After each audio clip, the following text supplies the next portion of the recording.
Muy buenos días.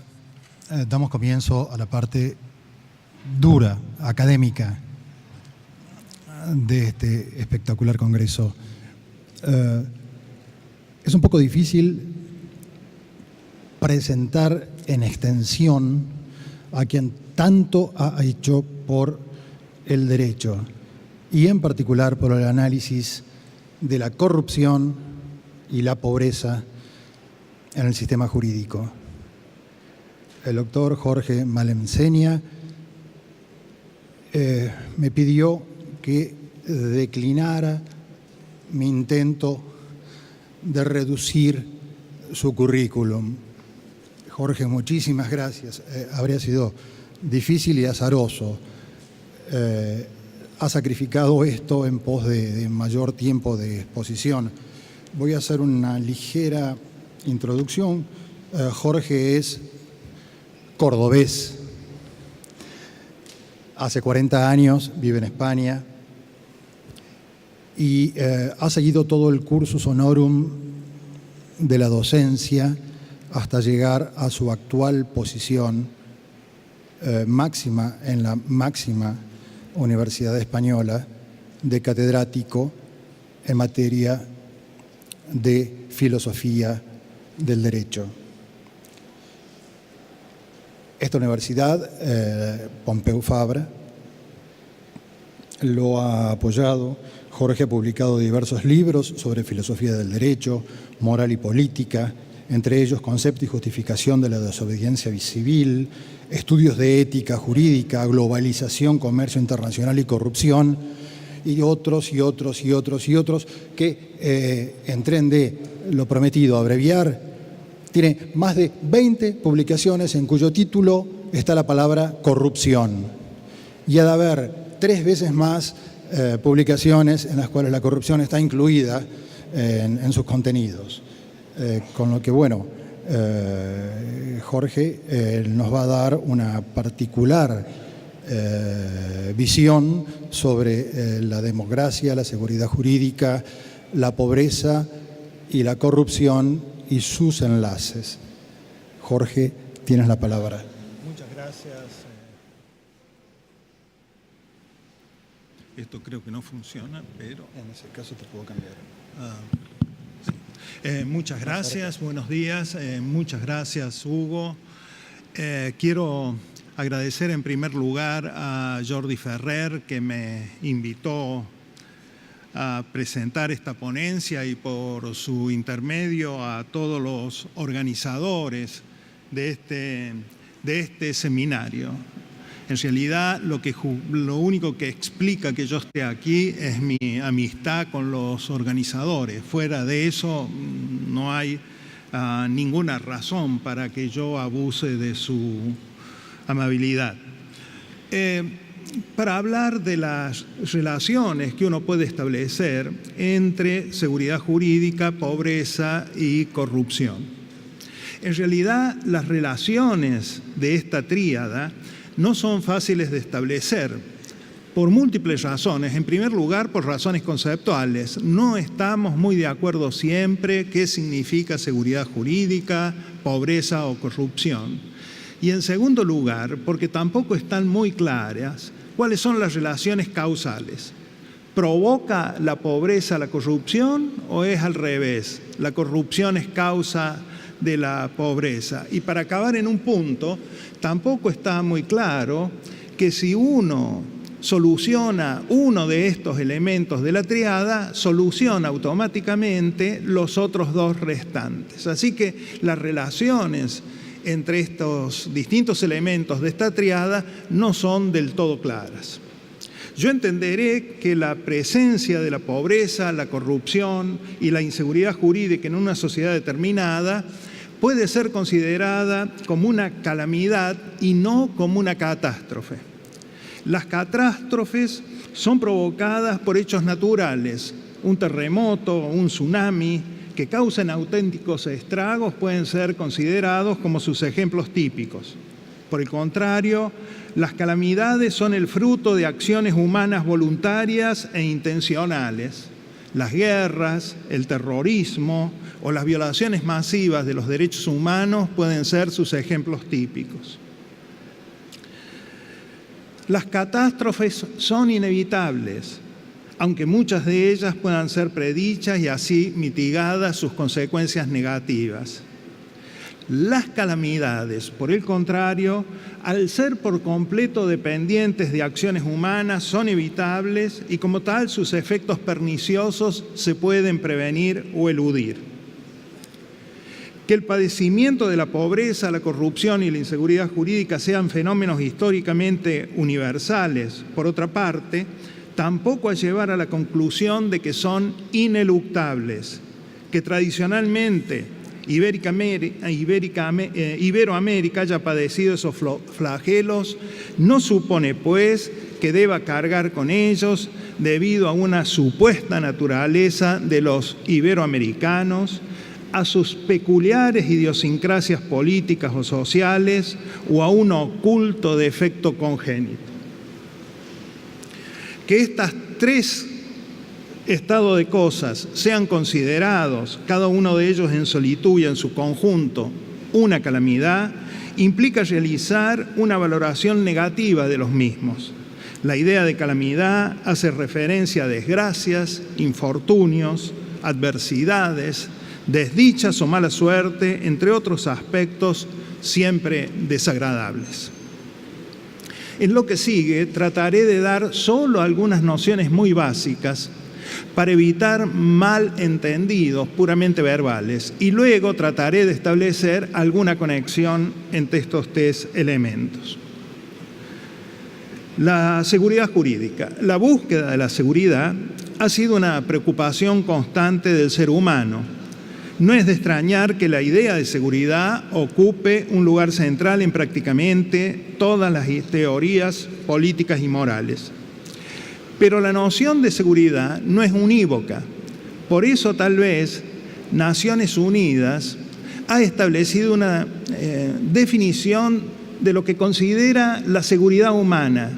Y dice Naciones Unidas, en términos amplios, la seguridad humana abarca el derecho a una vida libre de temor, el derecho a una vida libre de miseria y el derecho a una vida digna. Así que tendremos seguridad humana si podemos llevar a cabo una vida libre de temor, libre de miseria y podemos llevar una vida digna. Por esa razón, Naciones Unidas afirma que, y cito, ningún país puede tener desarrollo sin seguridad, ni seguridad sin desarrollo. Y no tendrá seguridad ni desarrollo si no se respetan los derechos humanos. Fin de la cita. No creo necesario advertir que Naciones Unidas hace una apuesta firme y decidida a favor del Estado social, de la democracia y del imperio de la ley. Y es aquí donde entra a jugar la idea de seguridad jurídica. Pocas expresiones son tan polisémicamente utilizadas en el ámbito jurídico como el de la seguridad jurídica. Ya se ha puesto de manifiesto aquí. Se la ha usado para equiparar la legalidad, irretroactividad, eficacia o previsibilidad, entre otras acepciones. En ocasiones se la presenta como la suma de todas ellas, más otros valores no siempre adecuadamente explicitados. Y por último, de manera a veces indistinguible, se menciona la seguridad jurídica para aludir indistintamente a un hecho o a un valor. La seguridad jurídica también ha sido aumentada con fruición, especialmente en Iberoamérica, en contextos económicos y políticos. Los empresarios aducen la inseguridad jurídica para no realizar inversiones, incumplir contratos, exigir mayores emolumentos o retirarse a mercados más propicios para sus intereses. Tampoco es infrecuente que invoquen falta de seguridad jurídica para lograr una posición mejor en una negociación con el Estado y asegurarse así futuros beneficios adicionales que de otra manera no obtendrían. Los gobiernos, por su parte, suelen utilizar la necesidad de incrementar la seguridad jurídica para generar procesos de privatizaciones de organismos y empresas estatales. para dictar normas represivas, amenazar a los jueces o acallar críticas. Otras veces la inseguridad jurídica se ha presentado como opuesta a una forma republicana de gobierno y como un signo de populismo. Y no falta quienes pregonan que la seguridad jurídica es un mito inalcanzable que forma parte del trasfondo ideológico del liberalismo. Es por ello que se hace necesario al menos plantear muy sucintamente el concepto de seguridad jurídica como un paso previo a ulteriores consideraciones. Tradicionalmente, la noción de seguridad jurídica se ha presentado con una naturaleza dual y ha distinguido entre su sentido objetivo y subjetivo. Desde el punto de vista objetivo, la seguridad jurídica ha de entenderse como un conjunto de características estructurales y funcionales que todo derecho habría de poseer y cumplir. Haría referencia así a una especie de estándar de calidad del derecho, a cómo debería ser y operar un derecho bien construido. Respecto de su contenido, el derecho debería garantizar, por cierto, si aceptamos los postulados de Naciones Unidas, debería garantizar, decía, la dignidad de la persona y el goce de los derechos humanos, de tal manera que posibilite la libertad para diseñar y realizar los planes de vida que los ciudadanos consideran deseables. Por estas razones, quienes piensan que la seguridad jurídica se reduce tan solo a proteger la seguridad económica o hacen referencia exclusivamente a la seguridad física de las personas o a la seguridad nacional, yerran en sus análisis. Estos siempre serán parciales e ideológicamente sesgados y darán lugar a políticas inadecuadas y, sobre todo, injustas. La seguridad jurídica en sentido subjetivo se relaciona, en cambio, con la idea de predecibilidad. Pero esta idea tampoco es fácil de alcanzar. En el ámbito jurídico se la suele utilizar para señalar la posibilidad que tienen los ciudadanos de formular con éxito un juicio acerca de cómo afectarán a sus acciones presentes las decisiones de los funcionarios públicos en el futuro y sobre cuáles serán los fundamentos de estas decisiones. O para decirlo más brevemente, la decisión de un funcionario público será previsible si su contenido y su fundamento pueden ser conocidos con antelación. Y ello se logra si los funcionarios públicos aplican correctamente el derecho en sus resoluciones, esto es, sin arbitrariedad alguna. Existen ahora muchos factores que atentan contra la inseguridad jurídica o que son factores de inseguridad jurídica. Solamente voy a mencionar algunos. Los primeros pueden ser considerados técnicos, los segundos políticos. Entre estos segundos, la pobreza y la corrupción. Factores de inseguridad jurídica.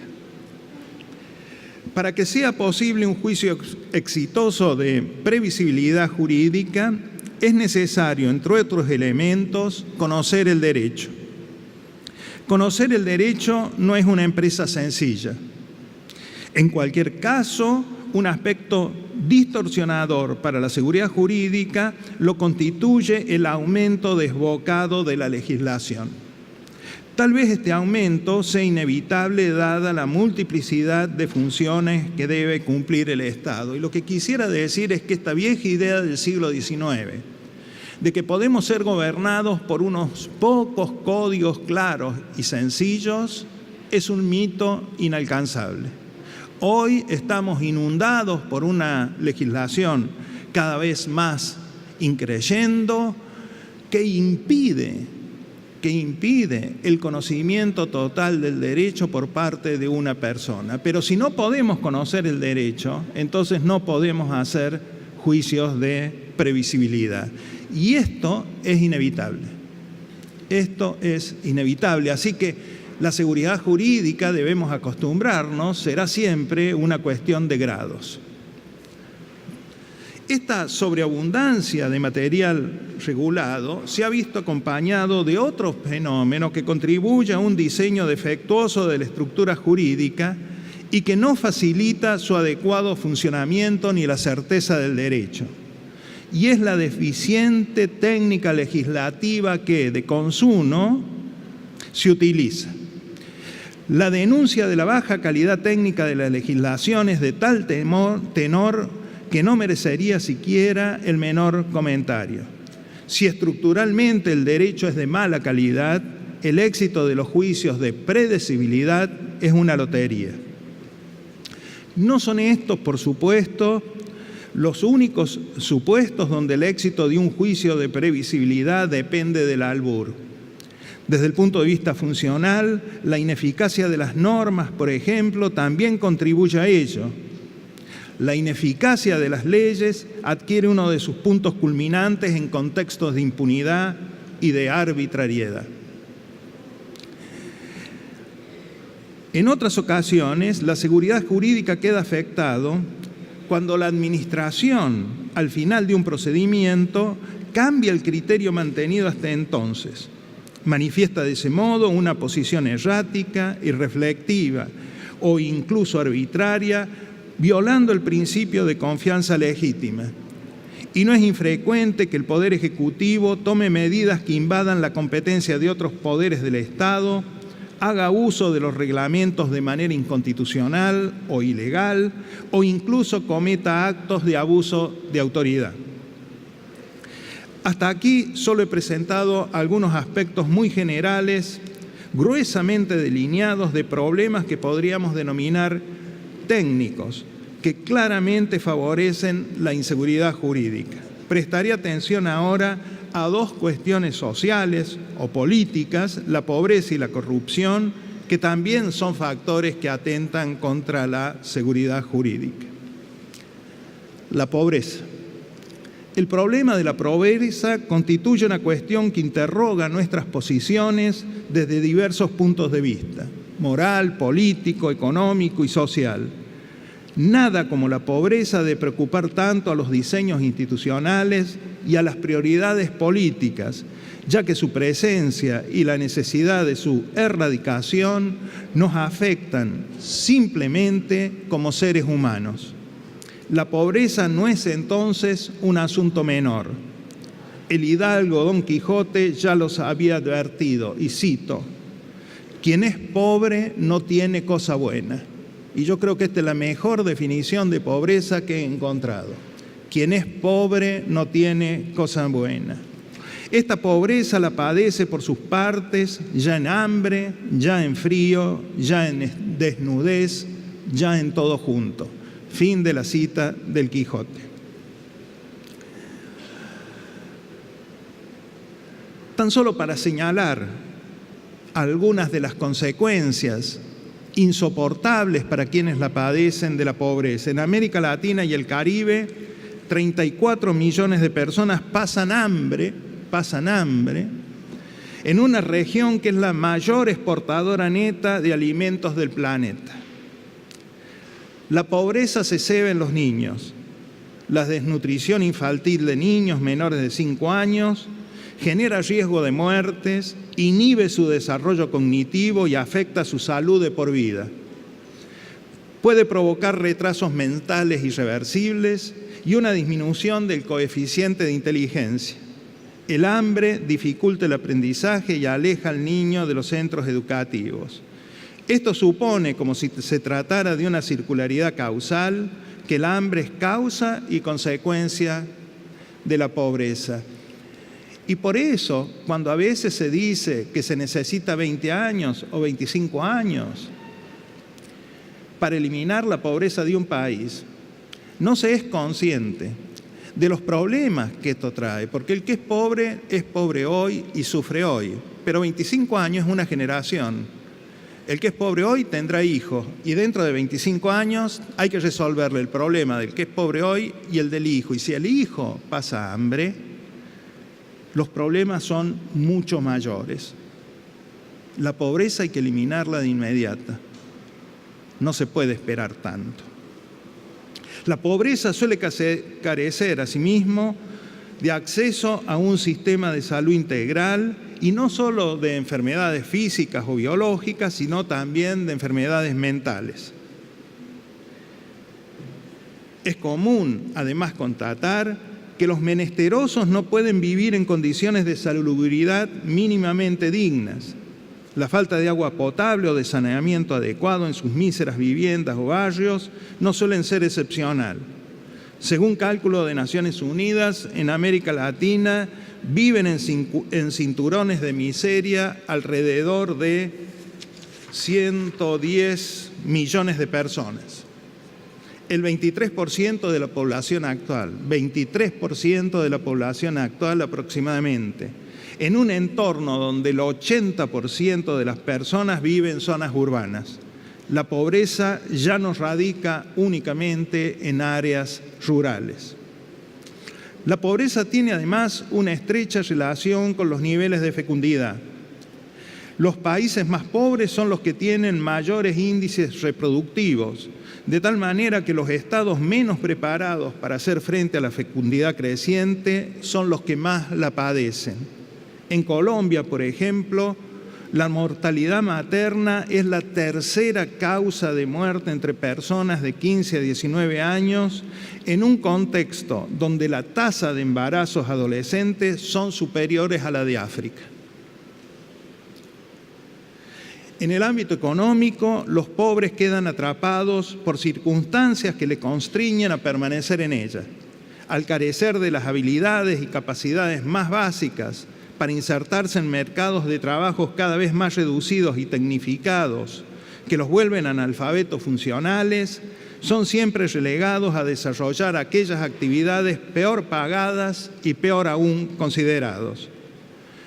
No es de extrañar que la pobreza tienda a su permanencia y expansión. En el ámbito político, los pobres son fácilmente manipulados. Con harta frecuencia en América Latina son virtualmente acarreados, esto es, llevado en carros o en autobuses o en camiones a los actos políticos y obligados a vender sus votos bajo la amenaza de pérdida del subsidio si lo poseen, de su trabajo o en casos extremos con América Central de su vida. Y sus intereses son poco tenidos en cuenta, ya que no suelen tener representantes idóneos que amplifiquen sus voces o instancias que hagan valer sus pretensiones. En algunos países de Iberoamérica, la política democrática parece estar pensada para otro tipo de personas. La pobreza, para señalar aquí un último aspecto de una lista casi infinita de agravios sufridos por quienes la soportan, es fuente constante de humillación y vergüenza. Y la autoestima de quienes la penan mengua de un modo tan persistente como irreversible. Y cuando no son ultrajados, los pobres se tornan invisibles.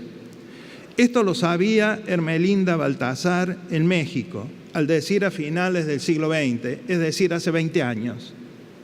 Cito: «Me siento como que no soy nada.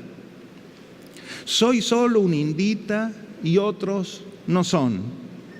Siento que no puedo hablar como ellos y por eso me subbajan, me hacen menos. Y veo que en la calle, cuando pasamos, se junta hablando de nosotras, diciendo indias piojosas». Fin de la cita. Indias piojosas. Pareciera que la pobreza incidiera de tal modo en aquellos a quienes abraza que le imposibilita ejercer todos los derechos humanos y de ciudadanía que supuestamente le corresponde. Nadie debería negarse a aceptar que la pobreza es un problema político y moral acuciante que nos define como sociedad y tal vez como especie. Naturalmente, quien se acerca a la consideración de la pobreza tiene un problema inicial que es el de su conceptualización. No pasaré revista aquí a todas las definiciones de pobreza. Alguien se ha ocupado de cuantificar estas distintas definiciones de pobreza y ha llegado a que hay más de 12 definiciones de pobreza. En cualquier caso, para América Latina, 2017, la expectativa es que haya 175 millones de pobres, 175 millones de pobres, de los cuales 75 son indigentes.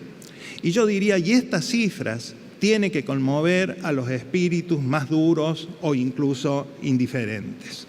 Y ahora la pregunta es, ¿de qué manera correlacionamos la pobreza con la inseguridad jurídica? ¿Afecta la pobreza a la inseguridad jurídica? Una primera consecuencia de la vigencia del par pobreza-inseguridad jurídica es la violencia que afecta a la vida y a la integridad física de las personas. Los pobres son los más expuestos y vulnerables a actos violentos cometidos por otras pobres, por organizaciones mafiosas o por cuerpos policiales y militares. Las cifras por muerto violento en América Latina son pavorosas. 2. La sensación de inseguridad de las clases medias y de las élites, justificada o no, inducida o no por los medios de comunicación, también termina colisionando contra los pobres. Los gobiernos suelen hacer frente a esta percepción dictando leyes o endureciendo la sanción de las existentes respecto de aquellos delitos que pueden ser cometidos o que se cometen por personas pobres. No se suelen agravar las penas verbigracia de los delitos de cuello blanco, los cometidos por los sectores financieramente más poderosos, ni se destinan recursos materiales y humanos adecuados o suficientes para su represión. De este modo, se muestra simbólicamente a los pobres como potenciales criminales, discriminándolos, una vez más, del resto de la sociedad. Y así se les termina tratando. 3. Pero hay muchas otras formas en que los pobres ven conculcados sus derechos, incluso los fundamentales, sin solución aparente. Una de las manifestaciones más dramáticas que adquiere esta situación es la perentoriedad que tienen algunos de migrar y no siempre por voluntad propia. La pobreza hace que las personas emigren sin tener claro cuáles sean las perspectivas al final de esta migración. Y solamente quiero darles 2 datos. El Mediterráneo, a pesar de lo apacible de sus aguas, es el mar más peligroso del mundo por muertes y ahogados. Y es curioso esto, que un mar que no tenga oleajes es el que causa más ahogamientos. Y esto se debe a una inmigración no controlada. En América Latina, el segundo ejemplo que quiero dar es el tren utilizado por muchos de estos desdichados que desde cualquier país de Centroamérica van a Estados Unidos. Este tren recibe el nombre de la bestia o el tren de la muerte. Creo que sobra cualquier comentario. Los países de origen de los que emigran motivados por la pobreza se transforman así en estados expelentes de su propia ciudadanía. Y el estado expelente es la muerte, es la muestra más palpable del fracaso como Estado. Todos nuestros países que han sido países de acogida, ahora son países expelentes. Y habría que explicar por qué esto es así.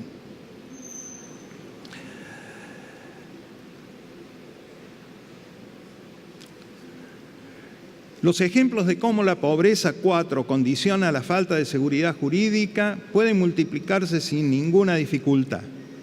No es sorprendente pensar que los pobres no tienen la posibilidad real de acceder al sistema público de educación. Pobreza y analfabetismo es un maridaje empírico demasiado común como para negarlo. 5. para quienes carece de las mínimas habilidades para leer y escribir, resulta imposible conocer el derecho. Pero esto es una precondición para poder hacer un juicio de previsibilidad con alguna probabilidad de éxito.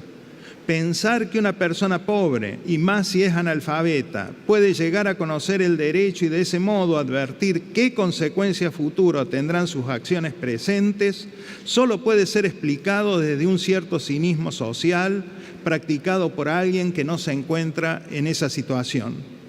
¿Cómo hablar de seguridad jurídica en este contexto? Las posibilidades que tienen los pobres de acceso a la justicia y de contar con los medios técnicos idóneos que garanticen su derecho a la defensa en igualdad de condiciones que los demás miembros de la sociedad es solo teórica. No parece que los pobres tengan esa misma posibilidad que los ricos. Existen circunstancias que ameritan la creencia cierta de que la práctica de la impartición de justicia en los tribunales no es igual para todos. Según Roberto Gargarella, a quien escucharemos esta tarde, cito, la posibilidad de que, en contextos de extrema e injusta desigualdad, se pueda llevar adelante un juicio justo son, esperablemente, muy bajas. Por el contrario, las chances de que en dichas condiciones se termine tratando de un modo parcial la suerte de los más desventajados son excesivamente altas. Fin de la cita. La desigualdad de armas en los estratos de los tribunales permite afirmar también la desigualdad del goce a la seguridad jurídica. Por todas estas razones y muchas otras que pudieran pensarse, resulta explicable que en Paraguay, por ejemplo, 9 de cada 10 personas cree que el Estado no atiende prioritariamente la seguridad ciudadana de las poblaciones más pobres. 9 de cada 10.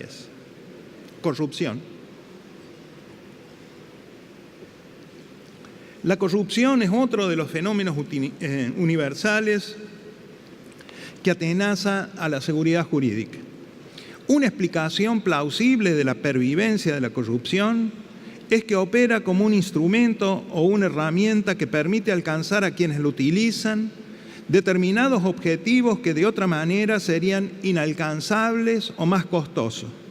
La corrupción se muestra así como una acción instrumentalmente exitosa para lograr los fines políticos, económicos o sociales perseguidos. Es decir, corromper es el resultado de decisiones racionales por parte de los corruptos. Y esta me parece que es una explicación plausible de por qué existe tanta corrupción y por qué la corrupción, como dicen algunos documentos de Naciones Unidas, tiende a la expansión. Porque se ha transformado en un instrumento exitoso, por lo tanto racional, de conseguir aquellos objetivos que de otras maneras serían más caros o más difíciles de corregir. Pero como todo instrumento o herramienta, su eficacia es siempre contextual. Existen entornos que son más favorables a la corrupción que otros, que incentivan más los comportamientos venales que otros. Esto permite comprender por qué, a pesar de su universalidad, existen épocas, zonas, regímenes o prácticas sociales que son más volubles a la corrupción que otras.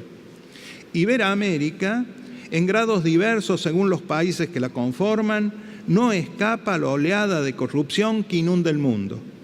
Basta leer, por ejemplo, los índices de corrupción publicados por Transparencia Internacional, que arrojan enormes dudas sobre la honestidad que rige sus prácticas económicas, políticas y sociales.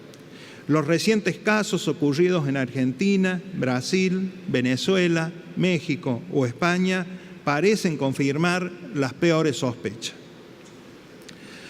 Los efectos de la corrupción son múltiples y diversos, y no todos son negativos para todos. Tanto en la gran corrupción como en la pequeña corrupción, en el soborno como en la extorsión, hay ganadores y perdedores. La corrupción genera beneficio a quienes se sirven de ella y por ello se suele establecer redes integradoras y estables que se consolidan con el tiempo. No resulta extraño que aparezcan camarillas de empresarios y políticos que emerjan como polos de poder en el mercado y en el Estado. Por estas razones, no siempre las actitudes respecto de la corrupción son de repulsa o de combate, más allá de lo que se diga en un declamado e histriónico relato anticorrupción. Yo quiero decir esto muy claro, tal vez podamos después hablarlo en el coloquio. Uno puede hacer un discurso o un relato, como se ha puesto de moda ahora, anticorrupción. Lo que a mí no me preocupa el relato ni me preocupan los discursos, pero está claro que no siempre hay una voluntad decidida, firme y dura de luchar contra la corrupción.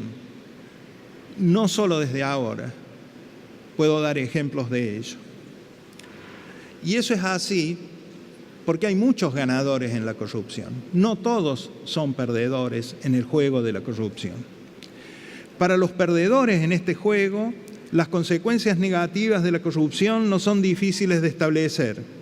En el ámbito económico, atenta contra la inversión en la economía de un país y degrada su desarrollo económico y social a largo plazo. Afecta la calidad de la inversión y disminuye la productividad de la economía, ya que el poder político suele asignar recursos a obras faraónicas, al culto a la personalidad o a servicios innecesarios y generan retornos o comisiones corruptas importantes.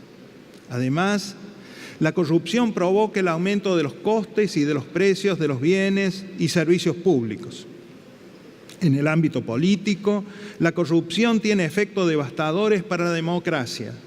No se trata de afirmar que en las democracias realmente existentes no haya corrupción. Sería empíricamente falso.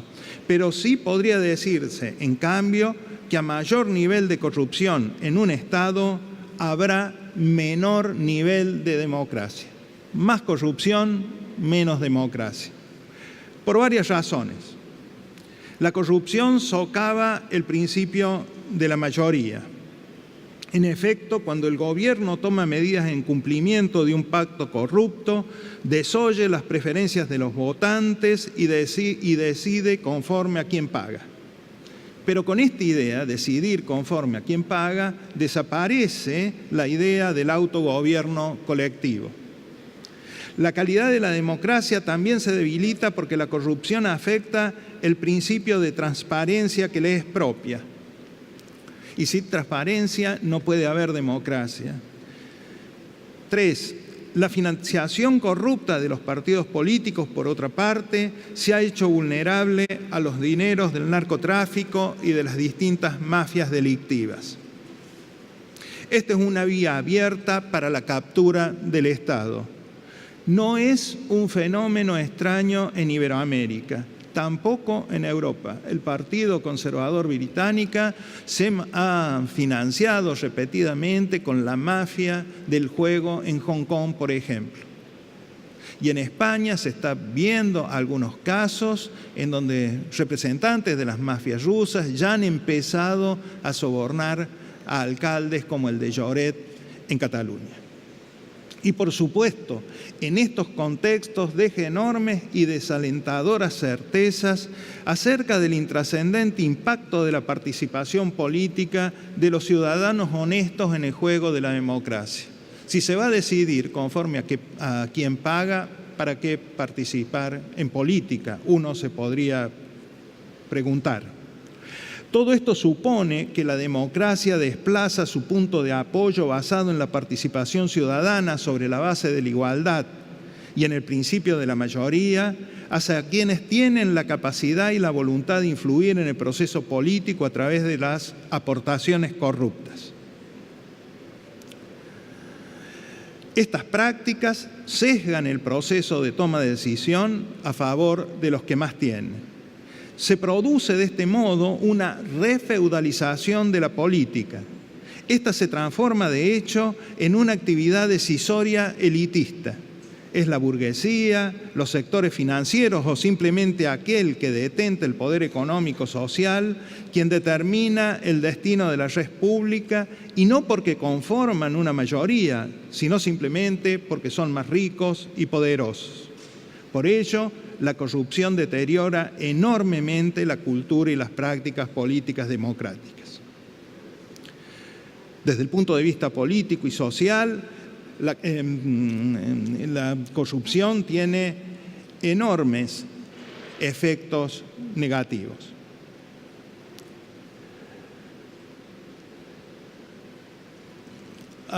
La corrupción genera, sobre todo en casos de gran corrupción, una cascada de acciones ilegales necesarias para ocultar el origen o la licitud de los fondos que se transfieren.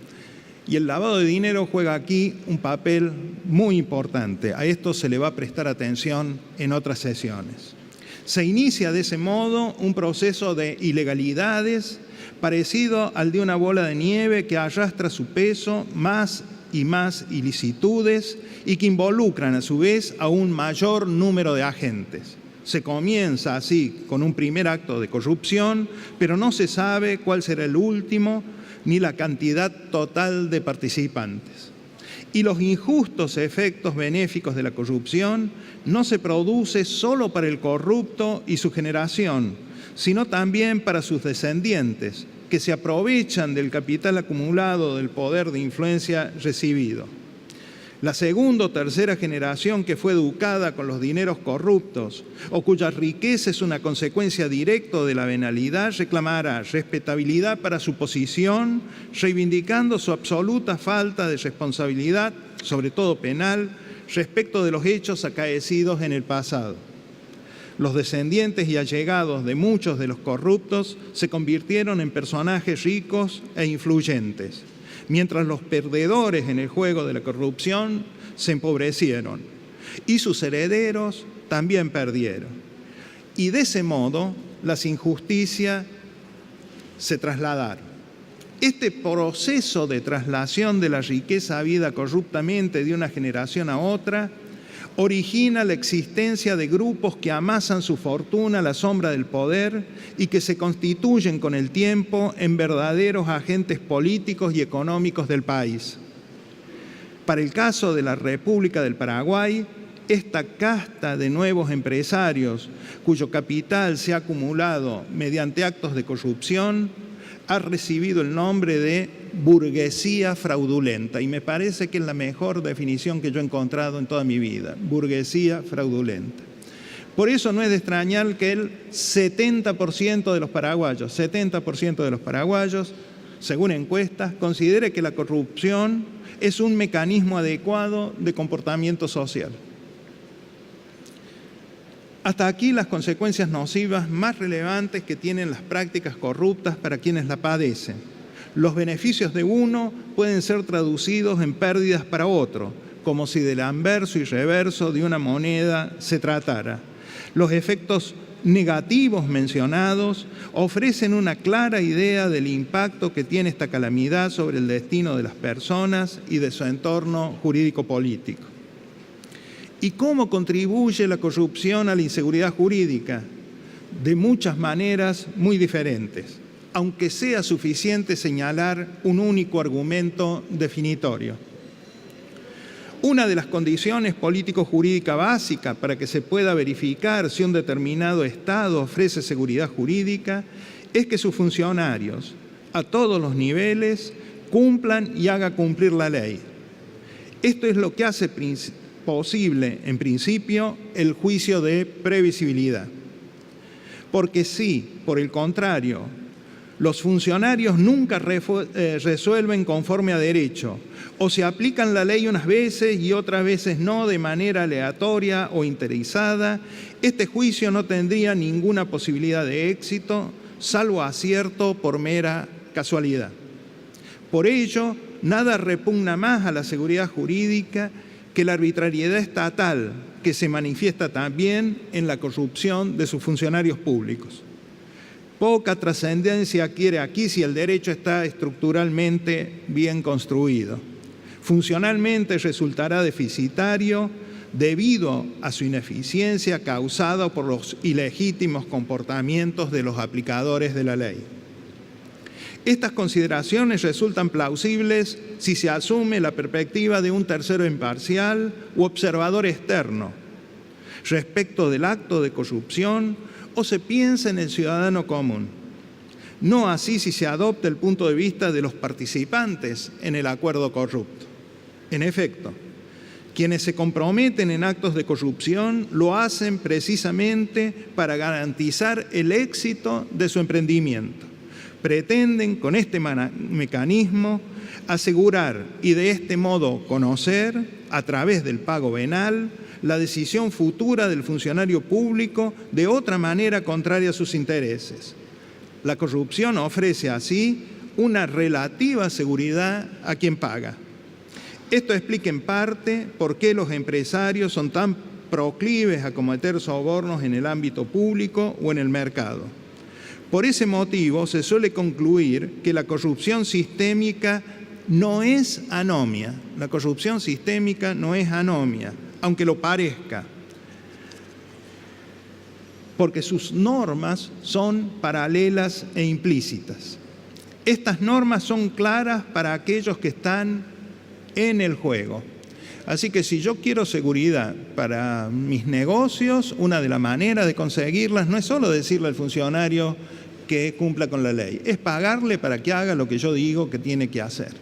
Por eso, si uno está en el juego, dentro del juego de la corrupción, tiene más seguridad que aquellos que no están en el juego, que los ciudadanos comunes.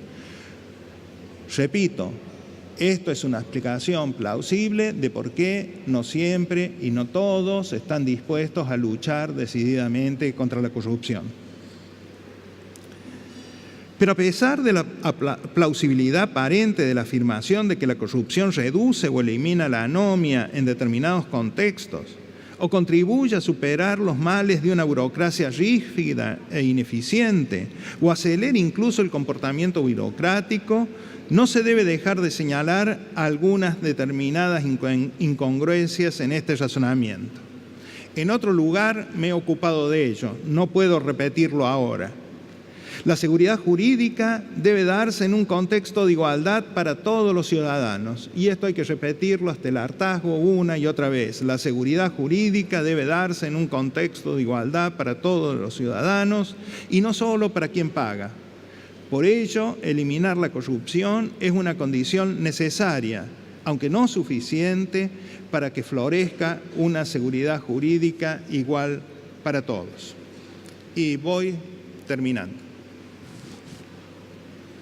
En general, los fenómenos sociales no pueden ser explicados atendiendo a una única causa o a través de un solo factor.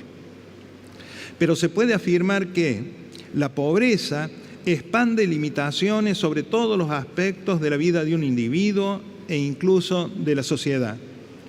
No supone solo carencias materiales en términos económicos, de salud o de vivienda. Supone estar inmerso en una situación degradante que dificulta o directamente imposibilita, en algunos casos, a quien la sufre, tomar decisiones sobre su propio destino y el de los suyos con alguna posibilidad de éxito. Pero quienes piensan que esta calamidad afecta solo a los pobres, se equivocan. Sus perniciosos efectos terminan alcanzando indefectiblemente a todas las capas sociales de la comunidad. La expansión de la violencia, que afecta fundamentalmente a los pobres, pero no solo a los pobres, es una buena prueba de ella. La pobreza no es solo un problema que afecta a los pobres. La corrupción es otra calamidad social.